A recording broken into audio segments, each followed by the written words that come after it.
Okay, so this video is around fitness myths, alright? And there's lots of ideas out there in the world, particularly on social media, that just aren't true in relation to fitness. And, you know, they've existed for a long time, and I'm hoping to try and help you to understand that maybe you shouldn't sort of buy into these ideas, and if you do, this will hopefully clarify a couple of things for you, okay? So I've got seven myths here on the board. Number one is that you can spot reduce fat, okay? I get asked all the time, how do I drop body fat from my stomach or my legs, for example?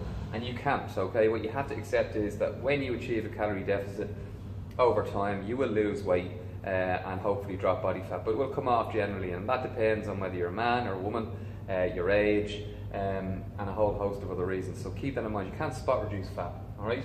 Number two is that you have to eat salad to lose weight. You don't have to eat salad to lose weight. If you achieve a calorie deficit, you can pretty much eat any foods that you enjoy, okay? Just eat them in the right quantities, and as long as you achieve that calorie deficit, you will drop weight. Does eating salad help you along that road? Absolutely. It's nutritious, it's healthy, but don't think that you have to eat rabbit food all the time to be healthy and fit. That's pretty boring, and I wouldn't expect anybody to do that, and you shouldn't think that you have to. Number three is that girls will get big and bulky by lifting weights. Again, something that just isn't true. Number one, girls are different to men in that men have the raw materials to build muscle, you know, that women don't have, and also anybody, you know, can build muscle, but it takes time. It takes a long time, and you have to follow a structured program, lifting weights, and combine that with a good nutrition program, in particular focusing on increasing protein.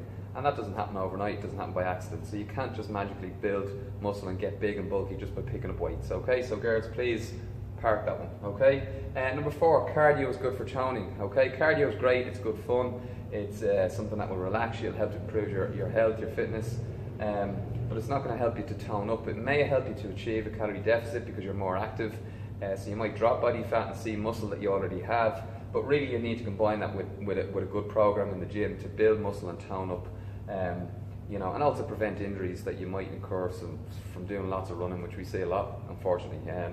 So number five then is that fat turns to muscle. Again, this idea people have in their heads is that by training I can turn fat to muscle. You can't do that, okay? Fat is one thing, it's one thing on this side, muscle is one thing on this side, and what you try to do is reduce the amount of fat that you have and increase the amount of muscle that you have. So they're two separate things. Don't think that one turns to the other, or vice versa, so please park that one as well. Number six, carbs make you fat. Carbs don't make you fat. You need carbs. You need good quality carbs from vegetables. Bread is something that you can eat. You can eat potatoes, you can eat pastas, and let's be honest, they're bloody delicious. Who doesn't like a slice of toast? Who doesn't like, you know, some nice pasta? So you should be eating carbs. The thing is, don't eat all the carbs, because if you do, you'll probably end up achieving a calorie surplus, and that's where you'll gain weight. So it's not the carbs that cause you to gain weight or accumulate body fat, it's the calories, it's the additional calories. Number seven, and the final one on the list for today, is that muscle weighs more than fat, and I hear this all the time.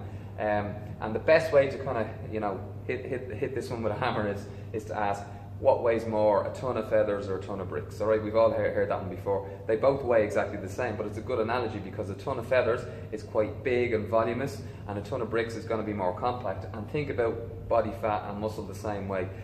Body fat is more voluminous, it takes more space. Muscle is denser, so it takes less space. But in terms of a kilo of body fat and a kilo of muscle, it's exactly the same, if that makes sense.